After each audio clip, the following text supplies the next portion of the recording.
Hello, and welcome back to the Choose UCalgary Podcast. As always, I'm your Season 8 host, Karah. Are you interested in the Bachelor of Community Rehabilitation? Today, we're sitting down with Meaghan Edwards, a professor in the Community Rehabilitation Program in the Community Health Sciences Department. Keep listening to learn more.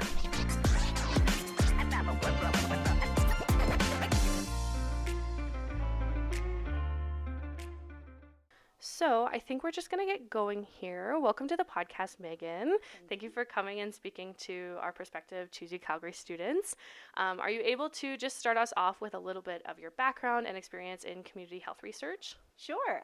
I started out in sociology when I was in my undergrad, really interested in society and the ways that human societies work, I guess. And so then after I graduated from my undergrad, I decided to go into research, and I wasn't quite ready for grad school. So I started doing research at a community agency that serves people with dual diagnosis. So they had a mental health diagnosis at the same time as having an intellectual disability. So it's people that were super complex, and it was in Toronto. And I had so much fun. It was so interesting. It was so exciting every day. And I just decided to go to grad school after a few years and went on to do my PhD. And really what draws me to community health sciences is that there's so much more to health than your blood pressure or what kind of medication you're on or whether or not you have a headache that day. Health is also about communication with each other, society. It's about the communities we live in, our families, how happy we are, how many friends we have, whether we're able to get the things we need and have enough to eat. And so, yeah, that's what makes me really excited about community health sciences. Yeah, definitely. That's really cool that you started kind of in the sociology field and then moved a little bit more into that health field.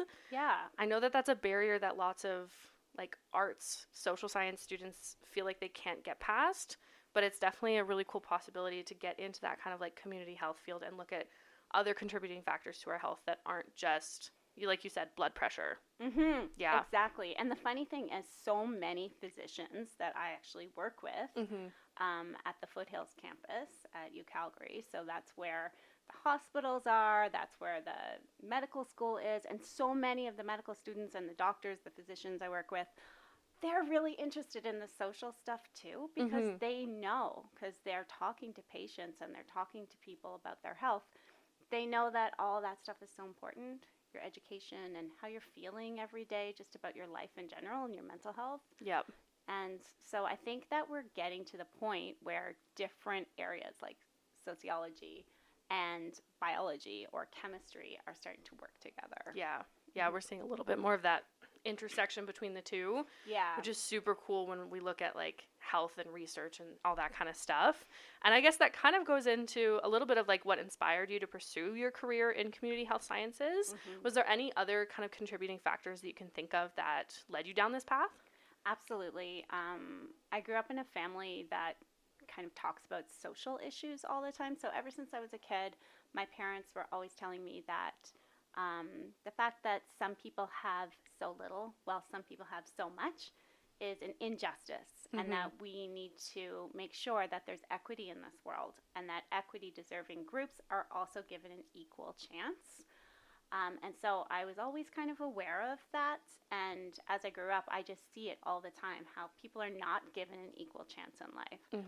And that really affects all kinds of things, like how much education they end up being able to get, how well they're able to really do in all aspects of life. And it was really important to me to sort of work in that field and start to try to create more opportunities for equity. Yeah, kind of seeing that all throughout your life, being exposed to that as a kid definitely helps to kind of impact what we do when we grow up and what interests us and what kind of research we want to do. It really does have that impact.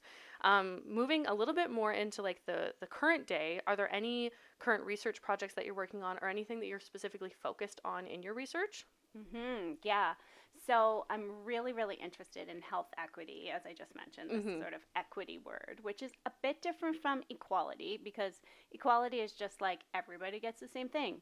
But equity means recognizing that there's systems in our culture and in our world, political systems, health systems, that are sort of pushing some people out to the margins and pulling some people in.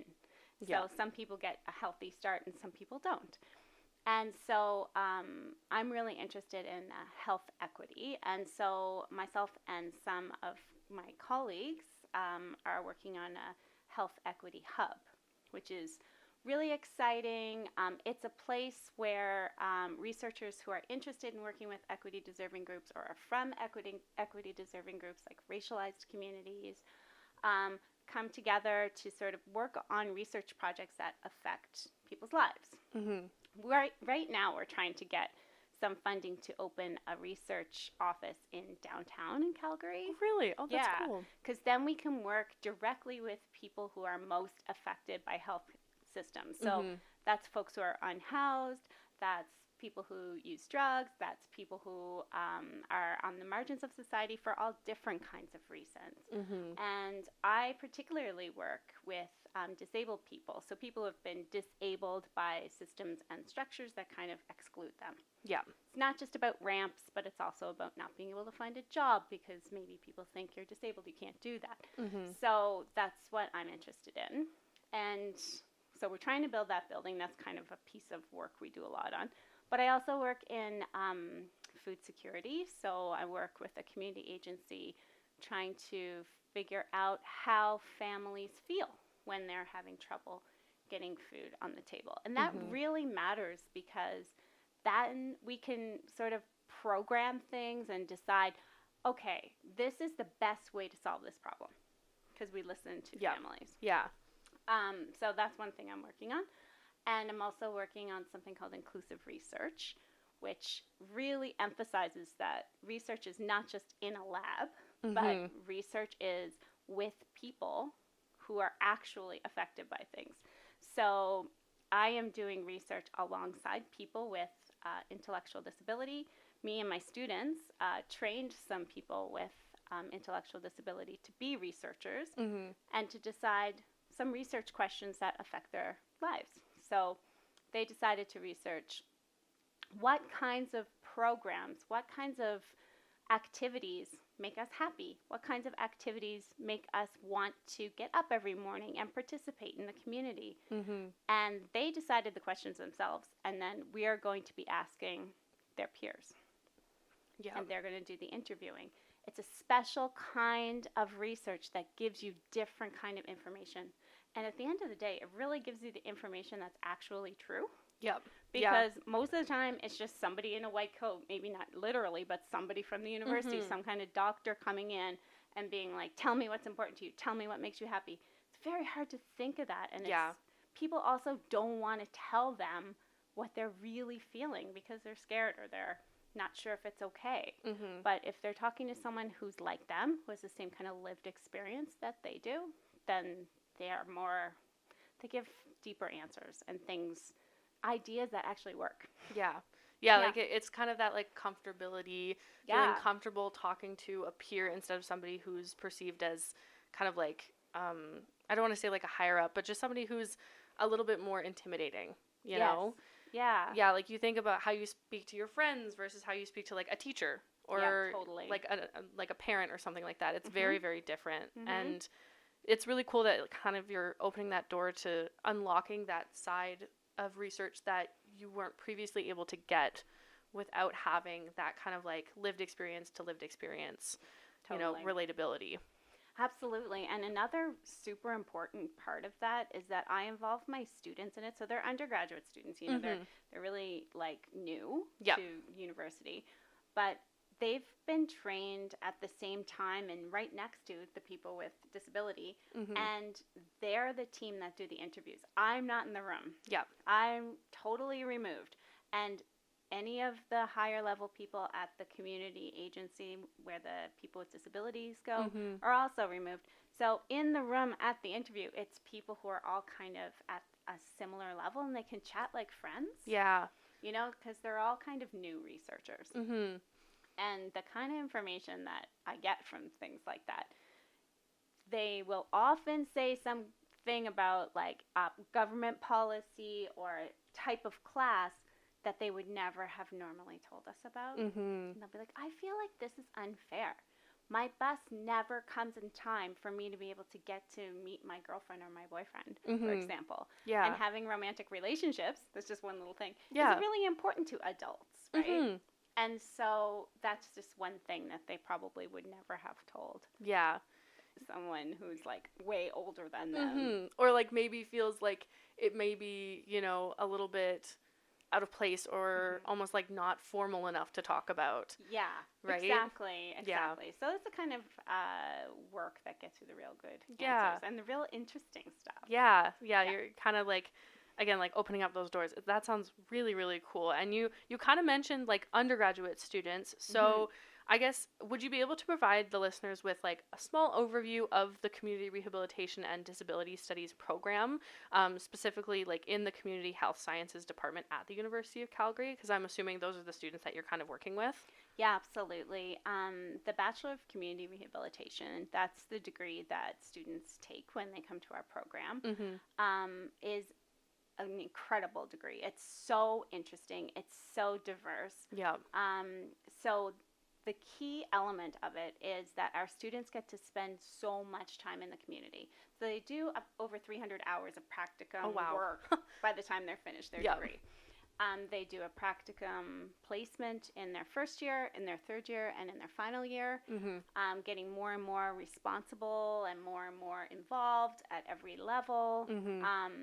They work in all kinds of different settings. So they can go into, occupational therapy, they often do, or they may go into other healthcare fields, but a lot of times they end up as leaders of nonprofits, working in policy for the government, or working in various ways as advocates. Yeah.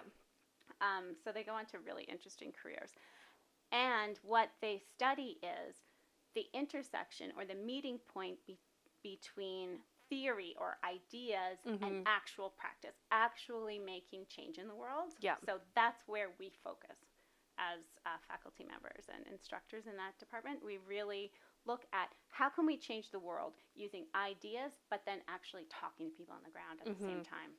It's super cool because we're in the health sciences. Yep. There's all these people who are doing different kinds of biology, different kinds of public health care, all kinds of different people working around us. But our piece is really trying to change the world. Yeah. And we say that we're trying to kind of incite or inspire our students to be change makers. Yeah. Yeah. Yeah. And you're right, it is a very interesting program because you are within that like health sciences, but there is a lot of focus on like society and there's lots of focus on like the social sciences as well. Like there is that big intersection between those two kinds of things, is like the sciences and the social sciences, and how can you combine those to make an actual difference. And it's really cool that you get to have those practicum experiences, because that's how you actually go and learn something. You can sit in a classroom all day, but I know I always find being in person and having that like lived experience is a lot better for learning purposes than just sitting and learning theory, like you kind of said. Absolutely, totally. And one great thing about our program is how much our students learn from each other, because the program is so interesting and practical at the same time. Yeah. It draws in like mature students at the same time as students right out of high school. And so you have all these different types of people in one place. Yeah. When I first started here, it was often only people identifying as women that were in the class. Yep. These days, all different kinds of people. And they're from every kind of racialized group, and lots of BIPOC students these days. Yep. All kinds of diversity. And it's just wonderful. And we're so excited about that. And we're being consulted a lot about equity, inclusion, diversity, and accessibility. So we're really yeah, we're really happy with that. And it's an exciting and fun program. And the faculty are so creative and interesting. Mm-hmm. Yeah. No, you'd need to have a very creative and interesting and kind of like really motivated group of people in terms of students and faculty, I feel like, for a program like that. Do you want to stay in the loop on all things UCalgary? Make sure to join our email list so you don't miss key updates, events, and insider info to help you start your journey to becoming a UCalgary Dino. Register at the link in our show notes. I mean, you kind of talked to it a little bit with your students, but are there any other research opportunities that you know that are available for these undergraduate students within the program through your colleagues or anything like that? Yeah, absolutely. So a lot of my colleagues do work in lived experience. So it's not just with people with intellectual disability, but it's with folks who have different types of lived experience, and sometimes with mental health experiences. Yeah. Some of my colleagues are very involved in disability and sexuality and rights around and justice around those issues. A lot of my colleagues work in the queer space, so really looking at the intersections of queer theory and disability theory and the importance of making sure that we're involved in the queer community. A lot of my colleagues also work in mental health, and there's a super exciting project that's developing what's known as mental health doulas. Okay. So they work with people who are in crisis in the mental health healthcare system. Yeah. And so that's really cool and unusual, because most of the time when people go into a hospital in crisis because they're having some kind of mental health, incident or experience, they're only met with kind of physicians or people who maybe don't have any lived experience. They have no idea what the person is going through, and the person ends up feeling very isolated, and they have their kind of control of their lives taken away. These people that will be trained, have been and are being trained to be there with people and support them through it. Yeah. So that's really, really cool. And there's a huge research project around that. There's also all kinds of research going on how to be an impactful ally with the disabled community, how to do all kinds of different types of research. So there's what's known as like content analysis, where you look at the media and social media, even like looking at TikTok and like analyzing how people talk about different issues. Then there's research like mine, which is more out in the community, on the ground. So there's all different types that you can work with, and it's transdisciplinary, which means if you are like a student with me, you might be doing research in the community, but then you might also be working alongside someone who's more a healthcare provider as well. Yeah. Depends on the project. Exactly. Like you said, it depends on the project. It depends on who you're working with, all those different opportunities. And it's really nice that they're all kind of available within the same program. Like if you're interested in more of a health field, there are opportunities for you within, community rehab. Or if you're more interested in the community field, there's still opportunities for you in community rehab. Like it's just, like you said, a very diverse program that covers a lot of different issues in society and in the world that lots of students would most likely find interest in if they're interested in those health sciences and sciences. Yeah, and I should also mention that a lot of our students will end up working in the field of decolonization. So really, especially here, we do there's a lot of our students that work with Indigenous researchers and get to learn some different ways of knowing and different ways of thinking about dismantling some of the systems that have created such great inequities in our society, and starting to talk about decolonizing some of those elements of healthcare, which is so important. Yeah, and especially because healthcare is such like an old practice. There's lots of different ways of knowing and things that, you're right, could use different ways of knowing and, would need to be dismantled and looked at in a different light in everything that we've learned and where we've come to at the point that we're at in society. And that's something that I think students straight out of high school or transfer students, or like you said, mature students, are all great opportunities. If that's something that, the student's really passionate about, this could be the perfect program for them.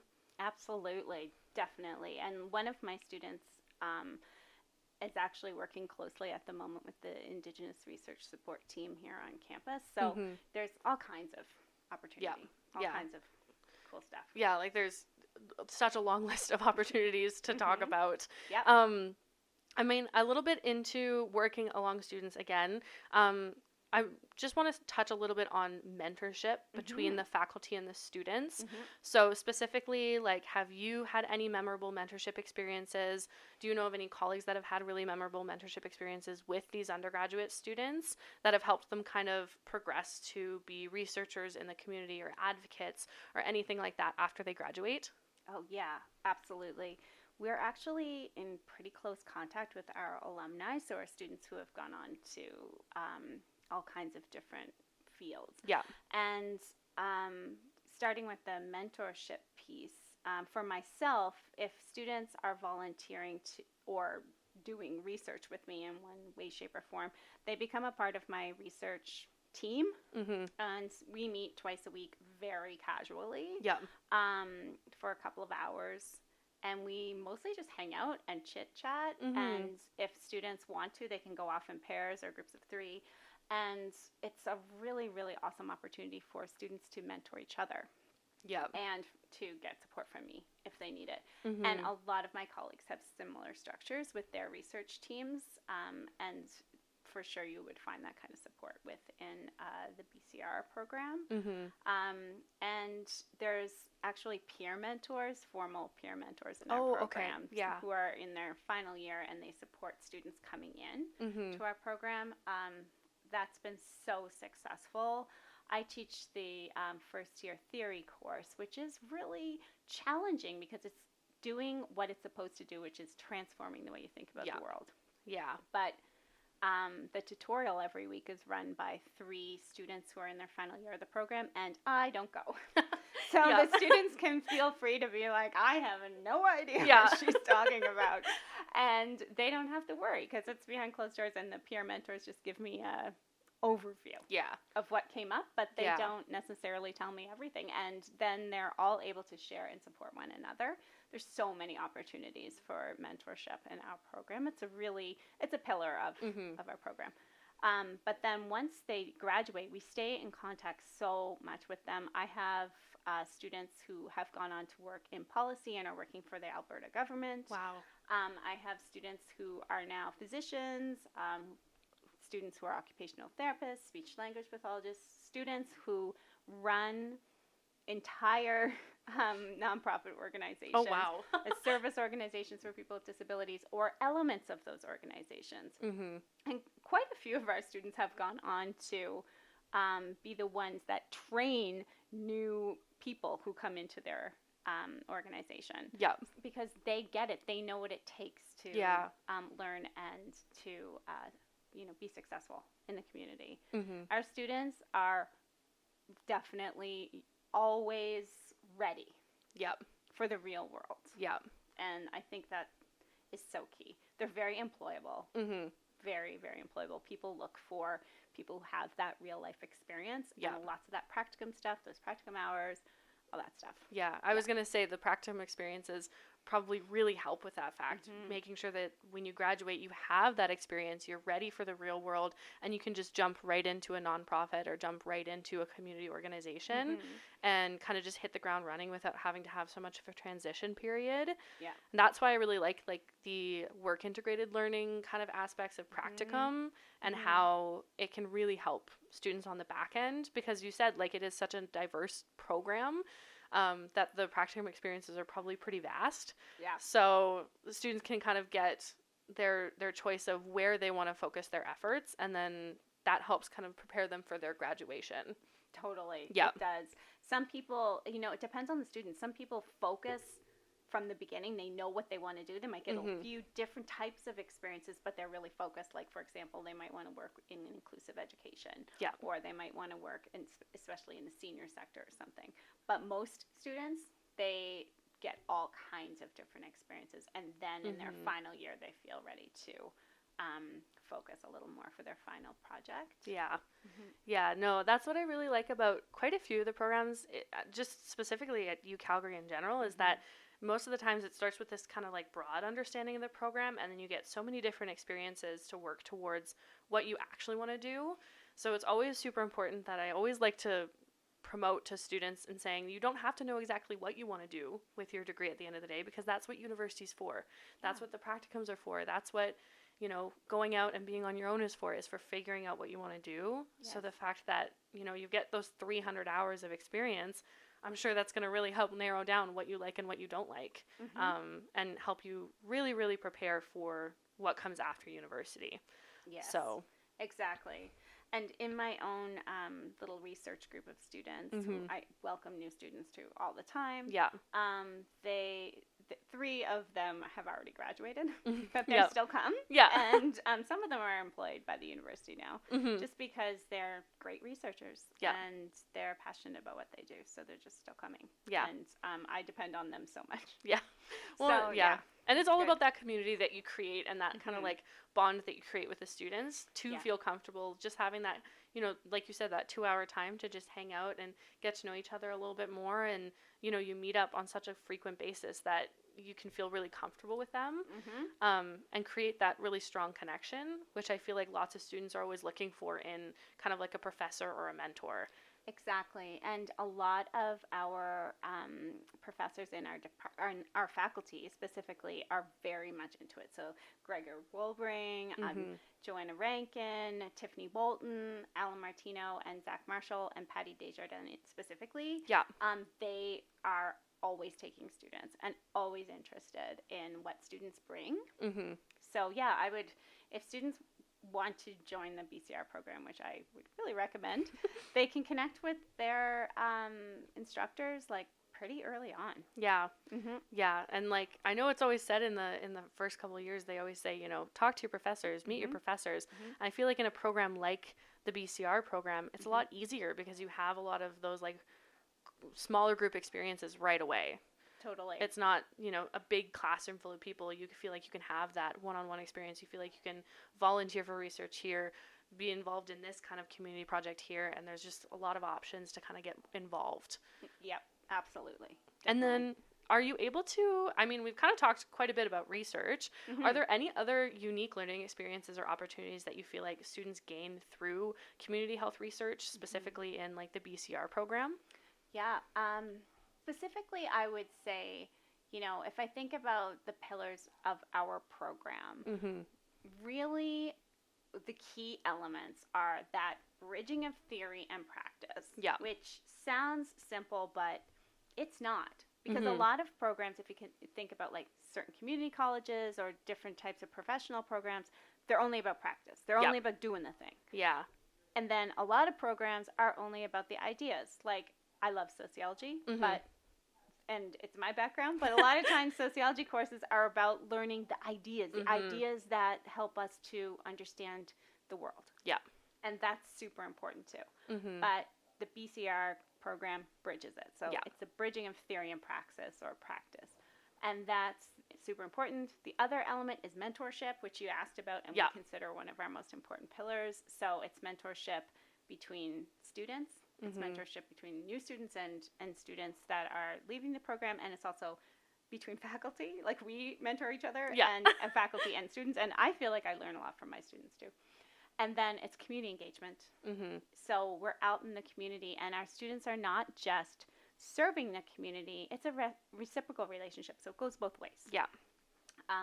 We are there to work in allyship. We're there to work side by side with people, walk that path together, work together in good ways so that we're listening to each other. Yeah. Yeah. And those are really the key points. Yeah. It's just all that time they get to spend in the community, the mentorship and the bridging of the theory and practice. Yeah. Those are all very important parts that make this program so unique. You know, it's kind of unlike anything else that I've personally seen before, or even just looking at programs when I was first entering into university, seeing how far this one has kind of developed and seeing and hearing a little bit more about it has been very, very interesting to hear about all the cool different things that are available for students now straight out of high school, that maybe they didn't realize that they could do right out of high school. For sure. You know, like lots of students just think that I'm just going to go into one of the sciences, or I'm just going to go into the arts or something like that. And they don't realize that there's other really unique kind of like intersectional programs that combine their love for both if they are really interested in it. And then kind of looking forward into the future, are there any emerging trends or challenges that you see in the field of community health research? And how do you feel like the program and research are going to adapt to stay ahead of these changes? Yeah, it's a really good question. I think that there's a couple of things. It's always a battle to get social programs and social sciences really properly funded. So a lot of times when people start thinking about universities, they think only about jobs at the end rather than the learning experience during. Jobs at the end is a strength of our program. We do get students jobs, but the learning in between sometimes is a little bit of a struggle. Like, we want to make sure that we keep the great programs that we do have. So we have to always remind people about the importance of considering social elements. So you're not back to that idea that it's not just blood pressure that impacts your life. It's your social connections. It's all those elements. And so, and your community and all that. And I think moving forward too, we've got this idea of transdisciplinary work. And I think that's an opportunity for us. So we really want to make sure that we're working in alignment with and sharing ideas with other faculties. We're doing that so much, and I love it. It's so interesting. Like, right now we're working with the School of Architecture and Planning and Landscape. Working with them on how do we build an actual building that invites community in and allows those kind of conversations that we need to have to make sure that the work we're doing is having good impact, and to design research projects that are truly equitable. But the architecture people, that's what they know about. They know how to build buildings that do those kinds of things, that, give that kind of idea to people, that are accessible. And we have no clue, to be honest. Like, it's architecture. The accessibility piece, we know a bit about that. But the education piece, all those things, we're not sure. So we get to work with each other across those lines, and they learn from us as well. That's amazing. And also, all the other health sciences. And I work with geography. I work with social policy, like the School of Public Policy. So, doing that is something that's really cool and a great opportunity for our students too. Like, it's not just black and white. There's this kind of like overlapping of programs, and it's really cool that you kind of get a chance to reach out and do work with SAPL, do work with public policy and all those kinds of things, and kind of have an impact on all those different parts of life and have a hand in it, because that's really how you start to see that change in all aspects instead of just in your aspect. Students can see it kind of all across the board, which is really, really cool that you're getting a chance to do that and work with those different kind of programs and departments. That's really, really cool. Yeah, it's so fun. It's great. And then, are there any final words of advice or encouragement that you have for prospective students maybe considering community rehabilitation and just community research in general? Just to remain open to different ways of seeing the world, different types of evidence. Evidence is not just about something you see with a microscope. As a Sherlock Holmes type person, but it's like the kind of evidence that can come from people who know because they live something, and thinking about listening to those voices that people don't often listen to.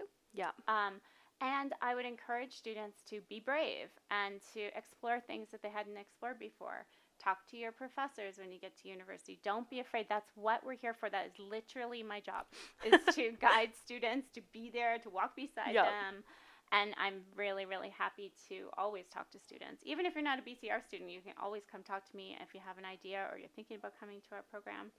And I know my colleagues feel the same way. And start early talking to your faculty and each other. Get involved. These are such great years, so fun, so interesting, and just make the most of it.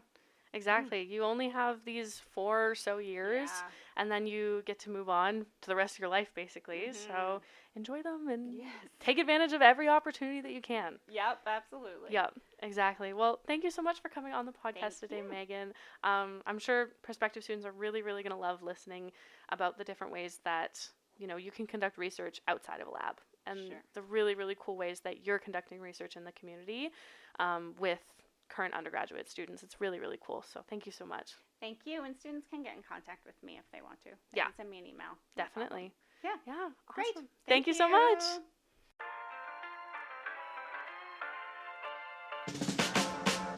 Thank you for listening to this episode of the Choose UCalgary podcast. If you have any questions about the Bachelor of Community Rehabilitation, make sure to send us a DM.